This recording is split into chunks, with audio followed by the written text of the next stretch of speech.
Okay, great. Here we go. Hello, Denise. Hiya. How are you doing? Very well, Nice thank to see you today. Yeah, Thank you for joining me. And hello, everybody. Welcome to Luton's Deadpool podcast. Oh, I should probably hold the mic close to myself. Oh, and I've done it again. I forgot to put my bloody airplane mode on. Happens every flipping time. Why do you have to do that, by the way?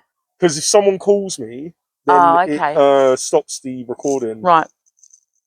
There we go. Got that out of the way nice and early though, because honestly, it twigs in my head about 10 minutes in usually. Right, okay. Right, anyway. Hello everybody. Let's do that again. Hello everybody. Welcome to Luton's Deadpool podcast with me, Luton's Deadpool, and my very, very special guest today, Denise Coates. Hello Denise, how are you? Hello everybody. Yeah, I'm really good, thank It's you. so good to have you come in and I say come in, take me on a little stroll around the park and, it's been quite nice. It's a really nice day today, isn't it? Seriously. Yeah. So can I just say, it's lovely to meet you two here today. Yeah. And thank you for this. And it's such a glorious day. It really is. Yeah. I mean, we did meet once before at Challney Girls School. Yeah. For the Race for Life, they put on.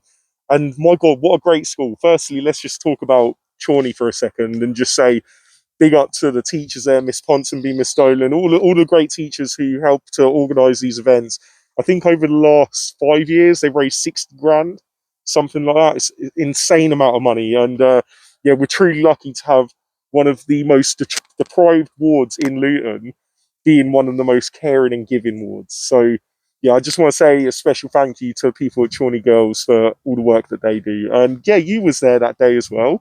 I was, yeah. So would you mind telling people a little bit about yourself? Because obviously there's going to be people out there that maybe don't know who you are. You've got a book and stuff. And, let's give a little rundown of who Denise is. Right, okay. So I'm Denise Coates, and back in December 2015, it was Christmas Eve, I was diagnosed with breast cancer.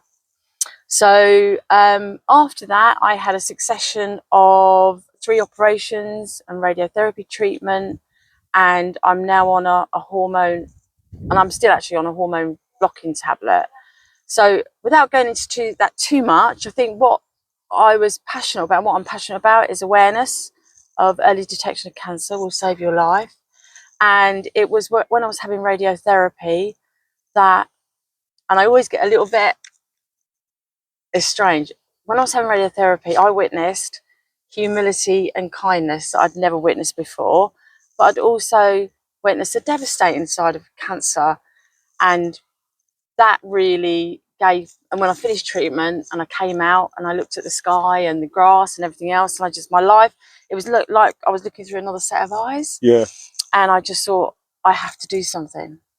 I really want to do something to help others. So with that in mind, I was sort of, what can I do? Well, I did fundraising, and I did fundraising initially with a lovely lady called Zumba Debs. We did quite a few fundraisers together, and I became a volunteer fundraiser for the breast cancer unit in the L&D, and I also became the first charity ambassador at the hospital. And with that, what I decided to do was work with future generations. So for me, it was all about education. It was about future generations. That's where my thought processes were around awareness of breast cancer, or any really cancer, because the majority of cancers, if you catch them early, you're going to get a better chance of survival. So I actually took it upon myself to write to a few schools, and I actually wrote to Miss Ponsonby back in, must have been 2016, at the end of 2016. Yeah. And at the start of 2017, I hadn't really had any replies from people, because naturally they're just so busy. But I actually randomly called in one day, and it was around about January time, it was winter. And she said to me, literally, Denise, I have read your email. I've got 5 minutes. She said, but with that 5 minutes, let's make the best of that 5 minutes. I said, yeah, okay. So she took me to the school, and they showed me the board about Race for Life, because I was looking to go in and talk about awareness and work with the school, and fundraising and stuff like that. So the rest is history, because I saw obviously how much they'd raised and what they did on the Race for Life Day, which coincidentally was the same day as Wear It Pink Day. So Breast Cancer Awareness Month. So they held it in October. And it was kind of like a bit of a perfect fit, really. And I said, oh, do you mind if I come in and I be part of this? Can I speak to all of the girls, you know? And she said, yeah, that's absolutely fine. So that was back in 2017. And the first one I did, and you were there. Yeah. And you can see, you saw that every year group comes out, and it's logistically, it's it's amazing how they do yeah. it. But I was even more overwhelmed because obviously there was something about me in the presentation, and I was in the assembly with representatives from the L&D hospital.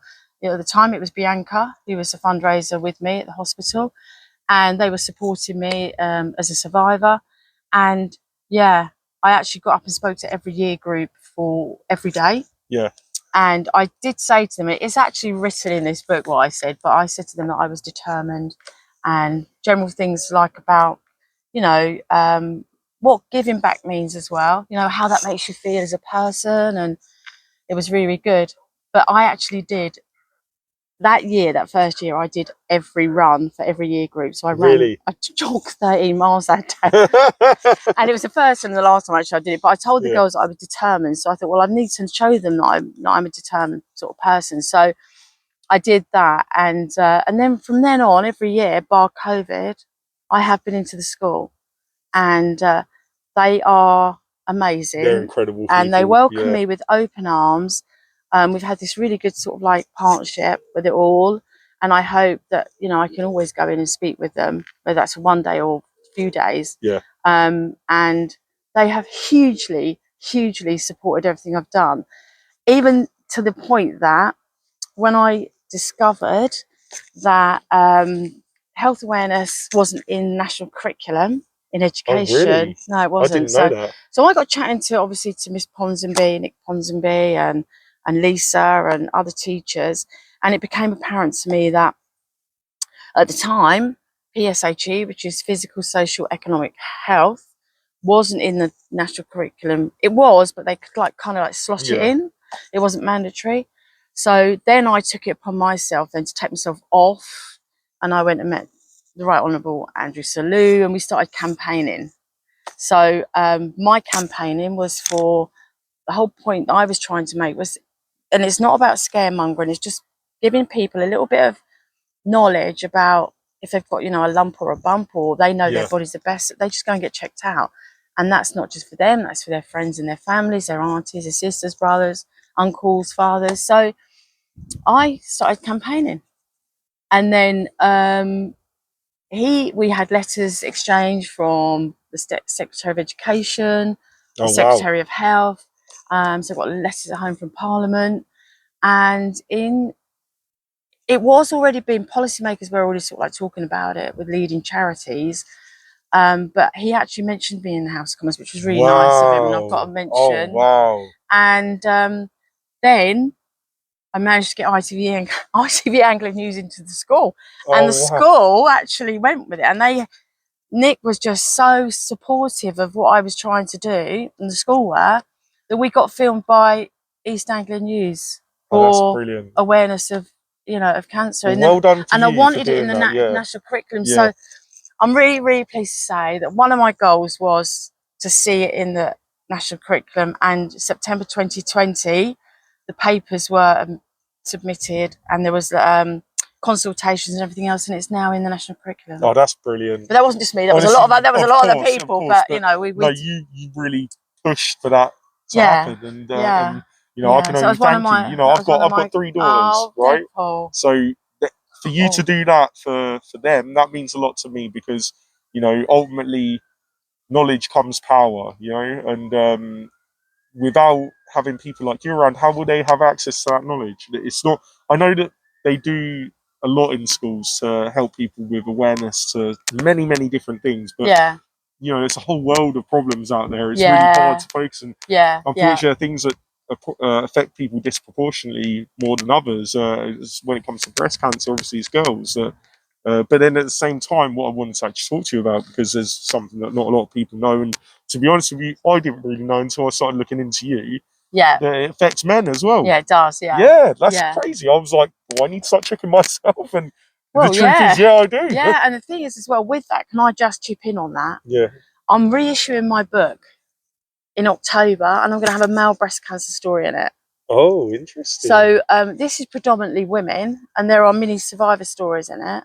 But I'm actually going to put in a male breast cancer survivor's story in, and bits about how he, found it out, and his was actually through genetical, Oh, the really? BRCA gene, because Oh, his okay. mother had breast cancer. So do you know what? You're right. You're absolutely right. It's all about awareness, isn't it? Yeah, And look what exactly. you've kind of discovered, just knowing a little bit about But me. yeah, because I met you, if I hadn't have met you, I wouldn't have known. Genuinely, Yeah, like, no, yeah. it's Well, not. I This is guess, the problem yeah, with men when it yeah, comes to issues like this. If it doesn't concern us, we don't look into yeah, it. Do you yeah, know what I mean? And yeah, that's what we tend to do a lot of the time. So when it comes to breast cancer, it's not like I didn't care. I did care. I was yeah, incredibly so for all my sisters and everyone out there. yeah, But yeah. I didn't so much think about it on my level. I was kind of like, it's not something that will ever affect me. And then through learning about you, and then I've learned that there's quite a lot of men that get affected by this. Yeah, yeah, yeah. So Yeah. we're actually going to, that's in here now. And I've got to be honest with you, I also work with the lady that operated on me, Dr. Ruth James Oh, at the really? L&D hospital. Yeah. And we will be doing later in the year, we're doing awareness talks and education talks. We do that in exchange of fundraising because we fundraise for a project in Zimbabwe in Africa. But, she does cover a little bit about male breast cancer. And yeah, it's just and that to work with her is incredible, by the way, because this book is dedicated to Dr. James because she saved my Because she life, saved your life, yeah, of and it's course. also dedicated to the NHS and Yeah, not just Dr. James, but everybody that contributed to help me survive. yeah. So I just wanted to publicly say thank you to everybody, and this was the best way to do it. That is without a doubt. And also, it was a bit of a fundraiser at the time yeah. because How I did you wanted to. find it writing the book? Do you know, that's a really good question, because one thing that really helped me, by the way, was going through the process. A few things helped me. Something I've written about is I kind of reached out to like-minded people. I found a lot of support groups online, and we are quite fortunate in this country. We've got, there's obviously specific leading charities. You can phone up a nurse in Macmillan, you can phone up a nurse on CRUK, and you can reach out to the groups. I did reach out to the groups on Facebook, actually. There's one that's global, it's got 11,000 plus women in it. Oh, wow. So they're kind of like-minded people because they've gone through the same experience. But the other thing I did was, so I just started blogging. Oh, okay. And when I was in Mount Vernon having radiotherapy, I knew that I was going to go to, because one of the main things I did when I started was I became a CRUK media volunteer, and that's why I was in the Sun newspaper this week. Oh, yeah, yeah. We'll So, talk about that so, in a second. so I actually, at the very start of it, became a CRUK media volunteer. The reason I'd done that, because my real life job, I'm in sales and marketing, and I spent a bit of time in regional press when I was younger. Mm-hmm. So, and my first operation was on World Cancer Day, so I knew that I could get a bit of a spin-off around that. And so I started writing. I wrote a speech, and I did a talk to 10,000, not 10,000, beg your pardon, 1,000 women up at I Dunstable was going to Downs. say, that's a lot of people. Yeah, I might do hopefully one day 10,000. But I Yeah, did a talk. I did a talk at Dunstable Downs Race for Life for 1,000 people, that's insane. and it went down really, really well. Yeah. So then after that, I started blogging, and I wrote some blogs, and I just sent a few off to publishers. And What were the blogs like? What was the kind of detail in them? well, so what I've done in here, the blogs, You got them in the book? they form part of this Okay. book, because what happened was, there's quite a bit in here, hopefully, that really helps people. I wrote a chapter about time, which was kind of referred to when I was sitting down and being told there's an 80% chance you have breast cancer, but looking up at the clock and thinking, this clock isn't stopping. I'm now up against time. And I talk about how I wrote about how I coped mentally, talk about when I was told, my family and friends. I've gleaned other survivor stories in this book. It's not just about me. Yeah. And there's survivor tips in it. I talk about giving back and what that's done for me and how that's made me feel as a person. So and the schooler in it. Yeah, of course. And all of that works in it. And, I've written some talks, and there's survivor tips in it. So I started blogging, and I sent a couple of blogs off to a couple of publishers, and they came back and said, please, there's a demand for this at the moment. I think back 60, whenever it was, there was a demand for survivor stories. So they sort of said, can you put this into a short manuscript? But this is only 15,000 words, so it's 75 pages. And I'm pleased about that because hopefully it's quite relatable. And it's easy to and pick someone's up. not got Do to you know what I mean? read hundreds and hundreds of Well, pages. like for instance, for me, I genuinely do struggle when it comes to reading. Yeah, I'm a very, very slow reader. So when I get a really big, thick book to read, it's really off-putting Yeah. for me. But then when it's something quite small and like that you can just pick up, and, you know, you could probably finish that off in a day. Do you know what I mean? And come away with some really, really good life lessons and stories. Yes. And I think that's a really, really good point. So I didn't want that. I wanted someone, you're right, to be able to, this is like almost like a little memoir self-help guide. Yeah, exactly. And so what I've done is I've popped in it other survivor stories in it, not just me. Yeah. So you get obviously different types of breast cancer. There's tips in it, survivor tips in it. The next one that I reissue is going to have a male breast cancer story in it.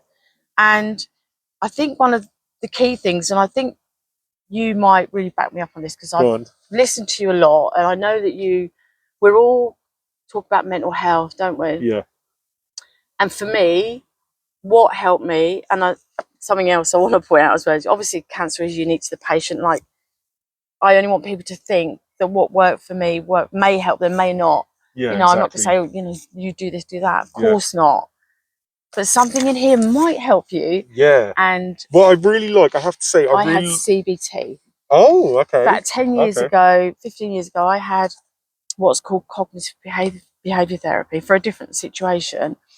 And I have to say, I mean, when I got told I had cancer, about a week later, that really kicked in. So my mental health, and I wanted to talk about that because I want people to be aware of it. And it's endorsed by the NHS. I think probably the waiting lists are pretty long on it, but and I hope at the moment, I'm pretty sure that counselling is available to people that do get cancer through the hospital and stuff. But I have to agree with that, big time. I do talk about how I dealt with that, and I really hope that gives someone a little bit of guidance, I guess. And then the biggest thing is about hope, which is what Dame Deborah James was all about: rebellious hope. So let's talk about Dame Deborah James. You got to meet her, didn't you? Very, very briefly. Yeah. I followed her a little bit on Twitter, and when she passes, incredibly upsetting. You know, she was a very strong woman who had a great message to share with people, and considering her title and everything, she didn't, from my perspective anyway, you'll probably be able to talk more about this, she didn't seem like one of those kind of people that's in the upper echelons of society. No. She seems like quite a down-to-earth person. And Deb Hall, she became a dame in a garden at the end of her life. So, I didn't know that. Yeah, I didn't know that. Prince William, they made her a dame because what happened was, she was I don't know there's amazing is not even the best word to describe her. And I started following her back in 2017. Because she was. Well, can you actually give people a bit of a background on who she is? Because people might not know who we're even talking about. Yeah, of course. Yeah. So Dame Deborah James was a stage 4 bowel cancer patient, and she was diagnosed in. I hope this information is sort of right, but around about December 2016, I'd already had my first operation earlier that year, and kind of like I was following a lot of people on Instagram, and I was online quite a lot, and I came across her back then, and I mean, she was doing things like she was running around in a poo outfit, and and she did the most incredible things, really, just to get people's attention. Well, I like that she spoke in such detail. Do you know what I mean? That it wasn't something that it can be quite an embarrassing thing to. Well, she was trying to lose the stigma of that, you see. Yeah.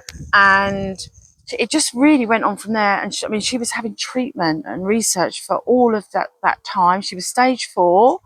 So what she was trying to do was saying to people, look, I'm living while I'm dying. Yeah. I'm actually going to make the best of this time. And she really, really did. And I mean, she became a journalist in the Sun column. She had a column in the Sun. Prior to that, she was a deputy head teacher. That's why I wanted to speak to her, because at the time I was campaigning in Parliament. I came into her journey probably like mid to end of her journey, so I didn't know any of this. This is actually really interesting. So she was a deputy head teacher. She was really driven, career driven. What I've read about, and I've read her books, and yeah, she was just. They created the podcast, which was the first podcast to talk about cancer. There was cancer survivors on it, which was Rachel Bland, the journalist, You, Me, and the Big C. So at the time, I was informed of that at the hospital and said, if you want to listen to that, that give you some, give you some advice and tips and stuff. And my hope, she was all about rebellious hope, yeah, right to the end of her life. And I can totally relate to that, because on the becoming a CR UK media volunteer, the first day I had an operation, it went onto the CR UK Race for Life page, via Facebook. And in the hospital that night when I had my first operation, I just read reams of messages of such positive information. I hope you get well soon. This has happened to me and I'm okay. And, that was when it really, I thought, oh gosh, this is incredible. I'm going to be okay, And so everything that she's done is slightly emotive, but on a much bigger scale, because she was a national kind of figurehead. And then I guess about actually when she was coming to, she sort of said, look, I'm now having palliative care. And she went home with her mum and her family, and she did incredible things through that time, document everything, social media. And I think she had 1 million followers on Instagram. And she was obviously a bit of an influencer there. And they set up a Bowel Babe Fund. She was obviously an ambassador for Bowel Cancer Research UK and Cancer Research UK and other sort of institutions. But within days of her leaving, she'd raised £6 million. Wow. And then recently it's been advertised that her legacy really, really lives on. And they're now up to £11.3 million. Oh my gosh. Now, what that does for people, and that little bit you're in the Sun this week. Yeah. The reason I was interviewed was because I've always been a CR UK media volunteer since this whole thing began with me. And I'm well aware that what we raise goes to research, that they have to find a way to cure cancer, or they have to find a way to make cancer treatment kinder. And that's why I've done everything I've done. So I'm hugely grateful to someone like her, because £4 million of that has gone towards certain research projects about bowel cancer, but it's still about cancer. Bowel cancer, I don't know what the statistics are, but there's still a lot of people that get that. Yeah, of course. And to help people selflessly like that, I think is absolutely massive. Yeah. So I've got a huge amount of respect for her. And the reason I ran after him at Green Park was because I wanted to try and get on the podcast You, Me, and the Big C. Because at the time I was campaigning for health awareness in education, and I knew that she'd be a deputy head. So I did manage to briefly meet her, and I asked her the question, and she kindly gave me her time. So I met a dame. It was brief. But I've just got such huge admiration for her. I can see it. You're gushing I got to be honest, I sometimes think I hope I've done a little bit on a local level. I think you have. On a local level, just a little bit. Let me just say this, Denise. Obviously, because when we're doing good stuff, it's hard to really turn things around on ourselves and look at ourselves and what we've actually achieved. It's really hard because they say things like beauty's in the eye of the beholder, right?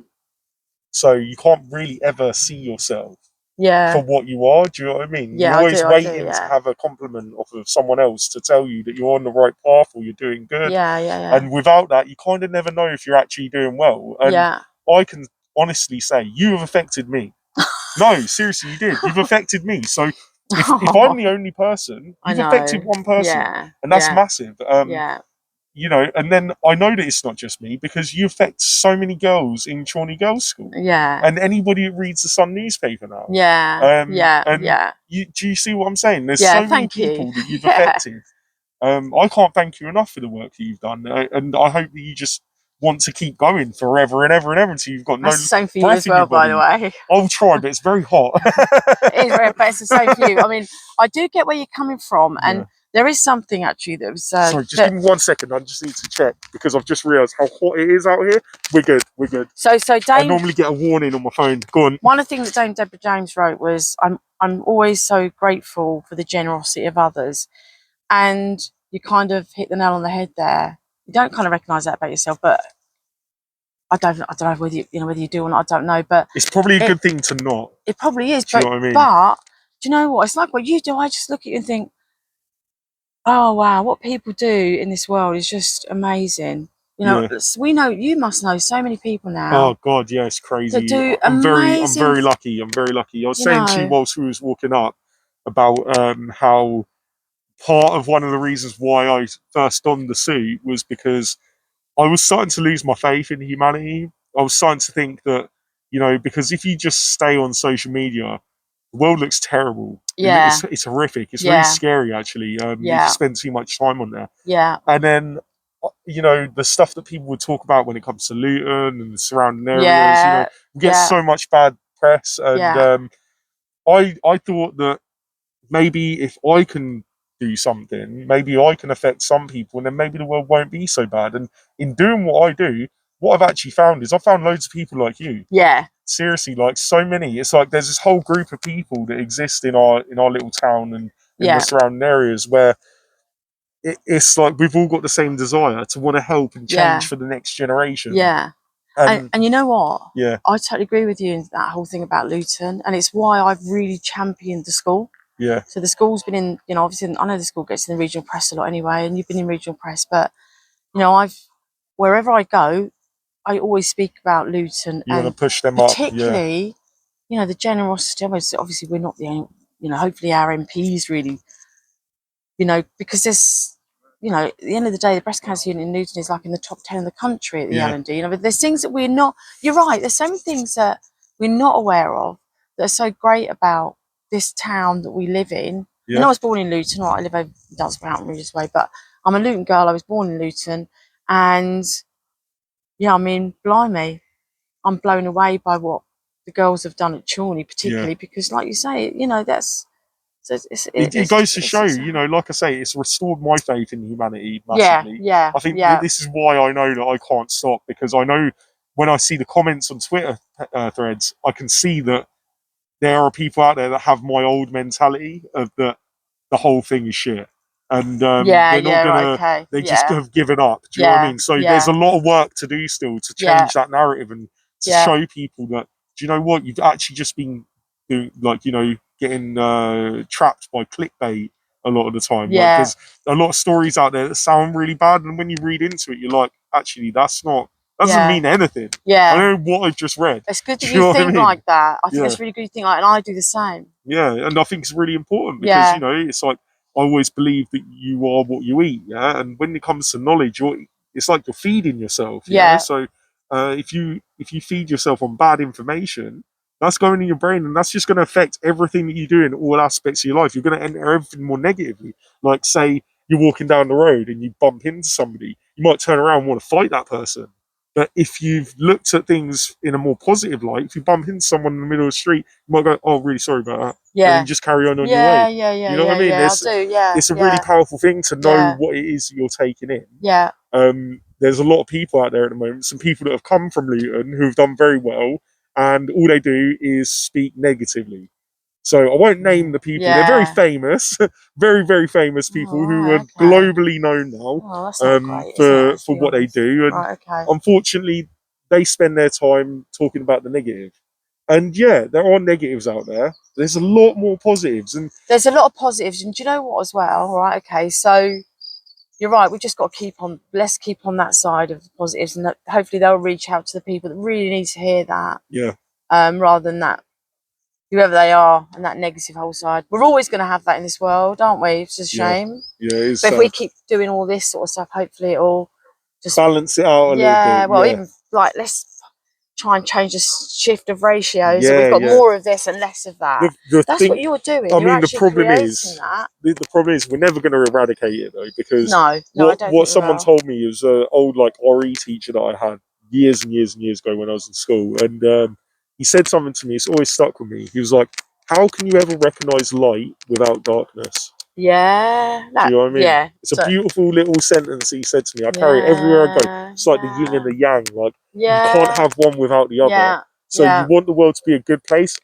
Great. Unfortunately, that means there's going to be bad people as well. You can't have it perfect. There's no such thing. It'd be, to be honest with you, it'd be boring as well if there was nothing to fight against. There was nothing that. Not to say that it's a good thing that there's bad people out there, but it keeps you on your toes. Deadpool, I think what you've done is let's work on the, like I said, the ratios. Let's make more of that. But that's still there, but not. It's still going to be there, but let's make it more quiet. Yeah, exactly. Because I think that what we've done in this new like internet age and social media age is that there's a part of humans where we like scandal. Yeah, like we really feed off of it. It's like we like if someone tells you that something's going on down the road with one of your neighbours and the police are being called or something like that, straight out your window. But then if you hear your neighbour's just got the job that he wanted, you're not that bothered. Do you know what I mean? Something that's positive and maybe because that person's done something good in their life, they're now going to affect your neighbourhood in that way as well.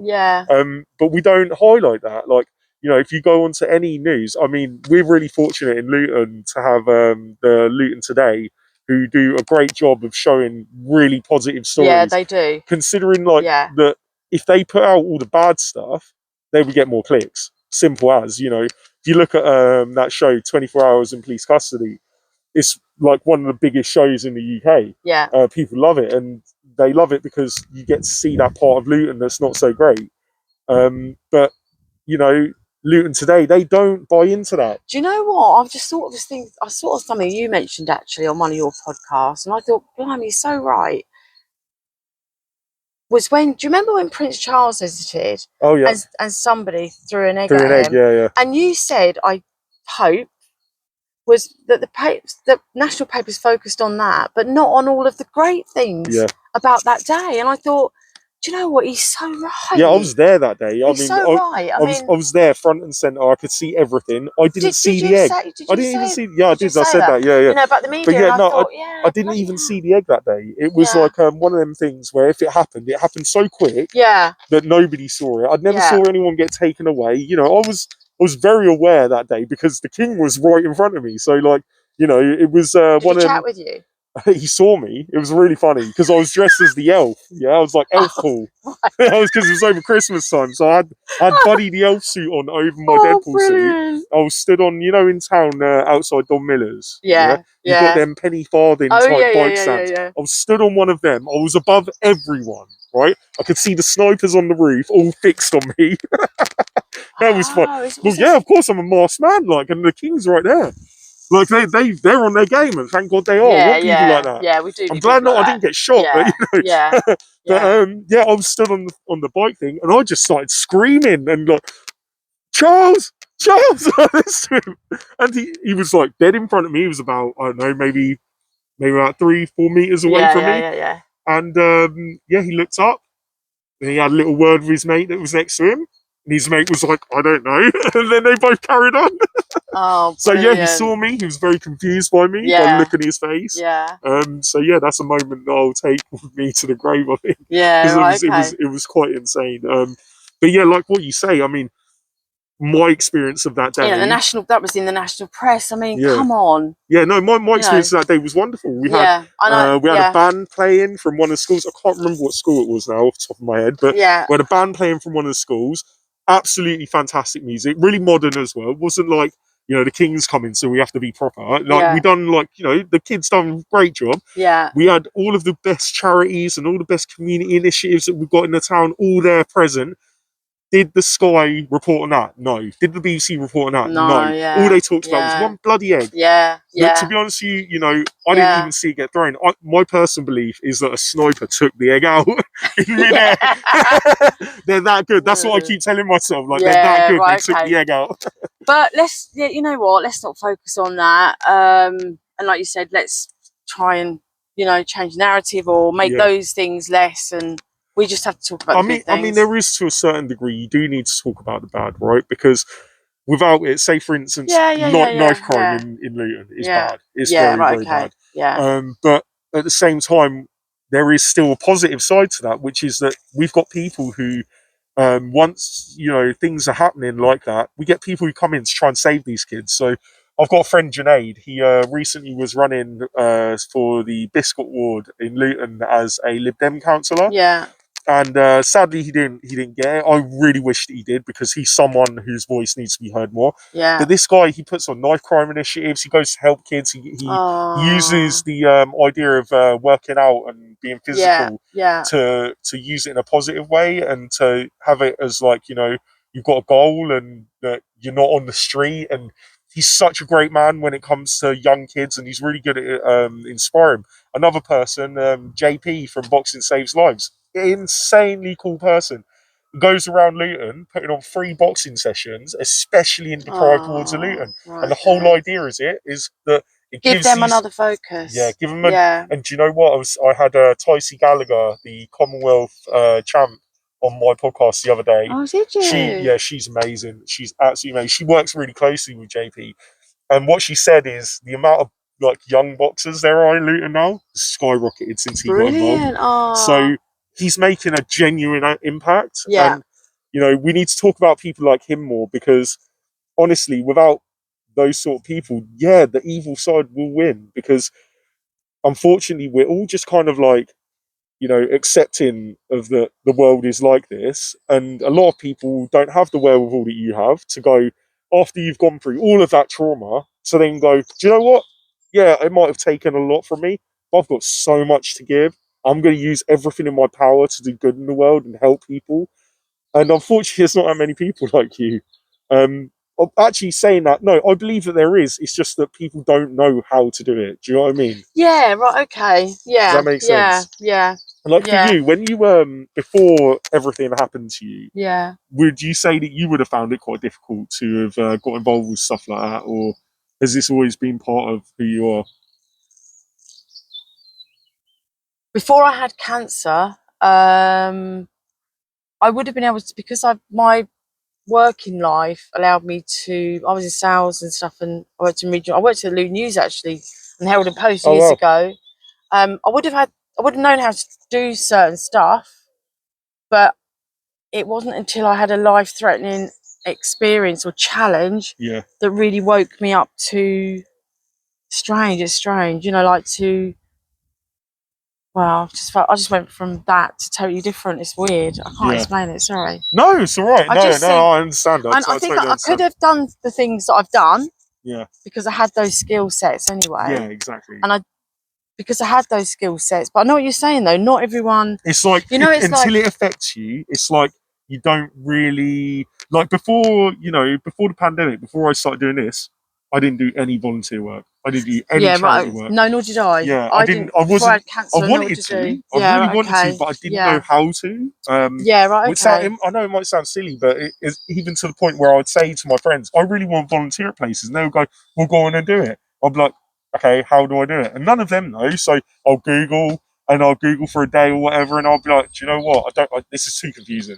And I'll just step back, and I wouldn't help people. Yeah, right, okay. Yeah, because it's a bit of a process, isn't it? It's a bit of a process when you volunteer. You offer to volunteer as well. Yeah, it can be a little bit daunting for people who don't understand it. I've been talking about this a lot recently, that I really want to empower more people into going and volunteering. Yeah, right, okay. We need it. You know, I was just talking to Lisa Kofi yesterday, who's a Keach Hospice volunteer. I listened to a piece of that. Yeah. Oh, she's amazing. I cried like a little baby for so much of that podcast because her story is so sad. But, you know, we were talking about people coming out and volunteering.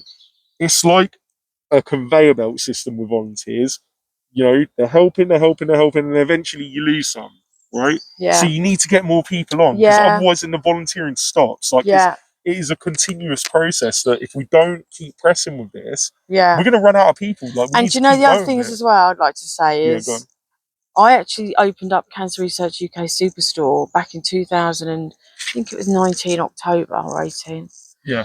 And volunteers are the lifeblood of every charitable organisation. I know you've got your hierarchy, your management and the infrastructure of the organisation, but they really truly are. And they need to be really looked after. I know, and probably, I'm sure you might be looked after as well, but there's something I just want to emphasise.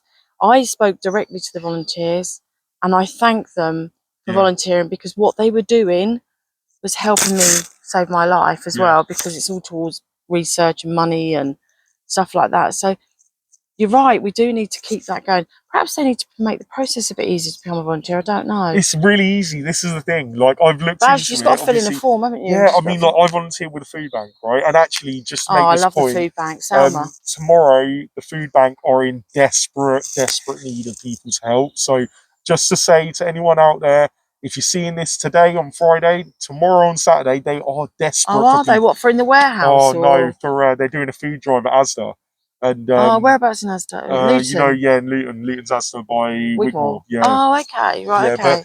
But I'm going to do a post about it today anyway. Okay, But yeah, I was speaking to them, and they were in such urgent need of help from people, and it's the same problem. You know, it's good to go and volunteer once or twice, but unfortunately, that's not enough. As much as it's nice that people do it just the once or whatever, if you volunteer once, try and make it part of your routine as best as you can. Figure it out, because honestly, these people need the help. They can't pay the staff, because if they pay the staff, less goes to the charity. It's a really simple idea. So if anybody can, please go and help the food bank, even if it's just to donate food at the Asda food drive. Go to Asda, go get some bits and help them out, because they really, really need the help at the moment. And this is part of like what I do, of trying to big up the people like that to get them out to help. And this is what I'm going to do until I've got no breath left in me. And the thing is as well, it's like the feeling that you get from doing that, it's incredible. Yeah. You know, giving back, and just a few hours or a day of your time. Isn't it great for your mental health as well? Yeah, I've written a chapter on that in here. Yeah, I can't wait to benefits of giving back. Yeah. Yeah. No, what about the Luton Sixth Form College and the children that will help? Will they not help? I think they've got a volunteering department. I know that the University of Beds have a volunteering department for a fact, and they do a lot to help people around Luton. Yeah. I'm pretty sure there's something at Sixth Form. I have to speak to the people there, but yeah, it would be good to get more kids involved. And to be honest with you, what I've noticed since I started doing all this stuff is there are a lot more kids getting involved. Yeah, which is great. It is amazing, because they are going to be the ones that are going to need to keep going. You know, if the problem is, a lot of people, this is something that really annoys me, right? People talk really, really negatively about young people. Yeah. And they always have done since the dawn of time, right? If you ever look back in across history of how the older generation talk about the younger generation, no matter what period of time it is, they always talk about them the same way. They're lazy, they're stupid, they don't listen, they're disrespectful, they're this, they're that, blah, blah, blah. It's all lies. Do you know what it is? I think it's just a feeling of that we're not young anymore, so we feel bad, so we're just going to make them feel bad. Because all the young people that I meet, you know, I meet people who volunteer at soup kitchens, right? A lot of time, because I help out with some of them. I haven't been for a little while due to family issues, but there's been some times where I've gone down to the Sikh soup kitchen, right, that they do on a Sunday, 6:30ish. And they bring their kids along, and there's like teenagers there that are working there, and like that's the next generation that are doing it. It's really important. So yeah, people that say that kids aren't worth spit anymore and they're just on their phones, they're just on their phones a lot of the time, but you don't know what they're doing on them phones. This is the thing. I know some kids who spend all day long watching inspirational stuff, or there's kids that follow me, and I'm one of many people they follow that like is a charitable type person. So yeah, people, one thing, don't lose faith in the youth. Empower them, make them stronger. That's what they need. They should have a lesson in it. Yeah, they should. You know, there should be a part of the curriculum to go out and volunteer. You know, learn about volunteering, the benefits of giving back, and how that makes you feel. I always, when I speak to the girls at Challney, I say thank you so much for what you're doing, because you're helping me to help others. We're all helping each other, and Yeah, you know, it's a good feeling. It's a good feeling. it really is. It really is. When Um, you come back from a day of volunteering, I can say it's personally, it is a thankless job. Firstly, yeah, it is without a doubt a thankless job, because you don't earn well, you any don't money out really, of it. You know, yeah, you don't really get anything out of it. The only thing that you get is knowing that you've helped someone. And yeah, I promise you that is worth more than any yeah, pound that you can ever earn. I yeah, promise you. yeah, Every yeah. time that It's a I good, shed this, really, really good way yeah, of explaining that. yeah, when I take the suit off when I get home, because yes, people, I do take the suit off. I'm not joking. Some people think I live in this suit. You go to sleep in it. Like I was sleeping in it. Someone genuinely the other day came up to me and was like, so how do you sleep at night? I was like, with my eyes closed on a pillow. Like, are you joking? Like, Yeah, you think I okay. sleep in this thing? Yeah. Some people are funny, but yeah, no. When I Oh, get home, I shed it off. Like, trust me, this is hard wearing this, right? yeah, especially in this weather. Especially in this weather. So when I've gone and helped like certain charities out before, and I've been out for hours and hours and hours, and then I get home. Do you know what? I'm beat. I'm done. I'm finished. I've got nothing left to give. But at the same time, I feel like 10 feet tall. Yeah. And do you know what? Having that feeling makes me go, I want it again. I wanted to go out and do it again. That's humility Yeah. and kindness. Yeah, that's It what it is. really You're is. right. Yeah. You're right. And Yeah. honestly, yeah, I feel like you're the exact same kind of person like me. We're kindred spirits in that regard, because I know that, you know, what you go through, having to relive the trauma that you went through must be incredibly difficult. Do you know, I've got to say, it wasn't that bad. Really? No, really, no. Well, You're I a was, stronger person than most. to be fair, although, listen, I was one lymph node away from having chemotherapy, and that's a bit of another story. I didn't have chemotherapy, so Mm. I had 3 operations, 21 days of radiotherapy and tablets. I think chemotherapy is sort of harsh on the body, although they are Yeah. getting better at making it a bit kinder to your physical kind of being. But that's another reason why I'm doing what I'm doing, because I actually didn't go through that. But that doesn't mean to say, I guess it was a lot different. I had cancer, and I just want to help other people. Yeah. And I still volunteer. I'm a CRUK media volunteer, but I also am a volunteer for, I do awareness talks and everything in Luton, and I have done quite a lot of fundraising in Luton, but I also do fundraising for women in Africa. Yeah. So, which is the Association of Breast Surgery with Dr. James. So, in parts of that world, there's only 30% chance of survival where they're putting Jesus. clinics. So, Oh gosh. at the moment, my heart and my passion is kind of Helping them. helping Yeah, them, because yeah, they yeah. don't have the help we have Yeah, here. exactly, exactly. So, I do a bit of that, and but I'm always happy to speak. If anyone ever wants to speak with me Well, yeah, I and ask mean, me questions, I'm more than happy to do that. I'm going to a church actually in oh Luton. really? What church are you going to? I think it's Stopsy. It's with The Debbie Baptist. New. Debbie. I know much of my phone. But sorry, Debbie, about your Sorry, surname. Debbie. Sorry about your Sorry, surname. Debbie. But I'm going to a group of people at the end Yeah. of June to talk. They can ask me. I can't answer any questions from a medical point of view, but I can. If anyone wants to You've ask got me lived anything, experience. Do you know what I mean? That's what it is. Yeah. what helped me, I can. Of course, I'll talk to people. Um, going to schools and talk.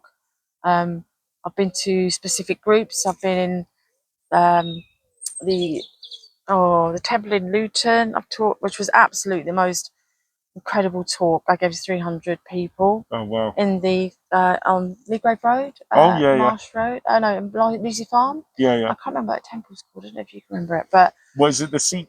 yeah, Yeah. I know there's two in Luton. And that was, they made, honestly, again, the whole humility thing, because they made me feel so welcome. Yeah. They blessed my head with water from the Ganges, and oh wow. I've talked to quite a lot of different groups, and I've really, really enjoyed it. And when you're talking about having an open mindset, that's actually, I feels helped me grow as a person, because I've been into the communities I wouldn't have gone into otherwise, and learned about their values and the culture and everything else. Yeah. And you know what? I wouldn't change that for anything. Yeah. Because I feel like you're a very privileged person to have been able to do stuff like this, and to have it be like that. You're actually. It's not that you're seeking fame or glory or anything absolutely like that. no. It's just because of how much the journey means to you to help other people that's along it. right. You know what I mean? That's a really beautiful thing. create awareness, and it's all about early detection of cancer will save your life. Well, yeah, let's talk about that, because obviously we're probably getting close to wrapping up now. So if what's your advice to somebody who, just anybody, you're the expert here. I don't know anything on this. Early detection of cancer will save your life. And when I was with Cancer Research UK at some point, a doctor said, and I was on an interview, and she said, look, hey guys, you know your body the best. Let's be honest, we do. And if there's any signs, any lumps and bumps or something that you're not quite certain about, just go and get it checked out. Yeah. And that's not just within the breast area, it's like in the armpits as well. Yeah, stuff like that, like all round, because obviously your lymph nodes are everywhere. They're under your arms, in your neck, and in your groin, and but anything that's a little bit untoward, and we're at the moment it's anything, skin cancer, all these things. It's just like looking for something abnormal. And can I just say something? I think one of the biggest thing is not necessarily. Hopefully, we're making this message a bit clearer now, but don't be scared. Please don't be frightened, because the earlier you go, the better, and you'll be okay.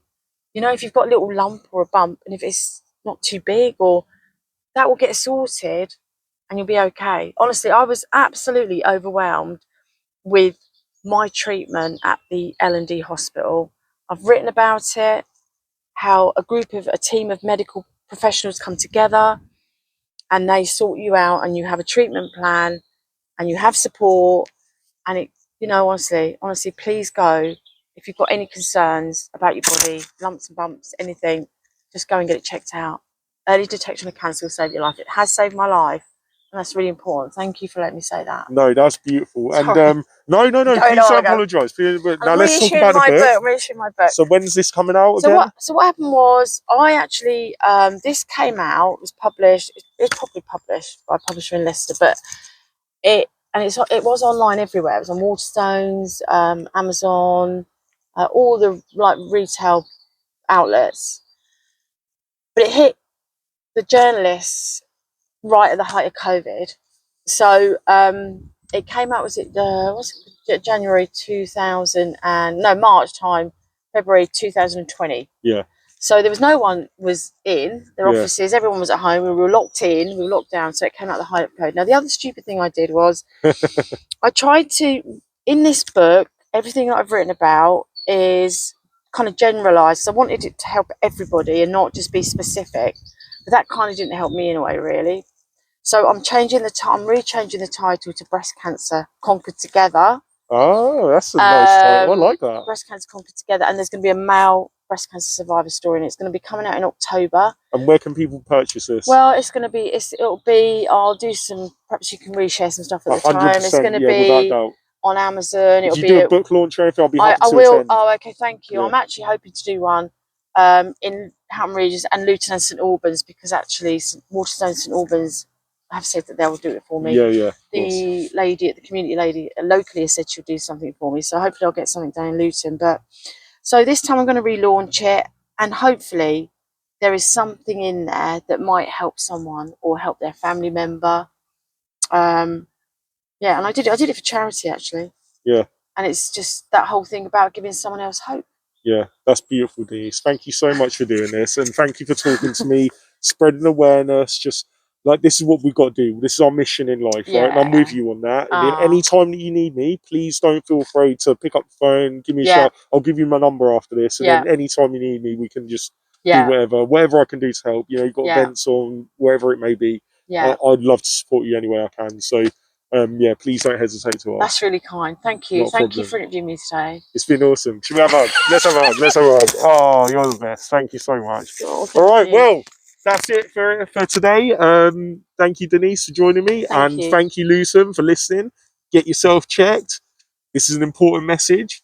Don't forget it. And that doesn't matter if you're a man or woman or whatever. You need to get yourself checked. This is the most important thing in the world right now, for anybody's health, is to get yourself checked, because without you people out there, we can't do the good together. So, exactly. And and the other thing is, just be persistent. If someone, just be persistent.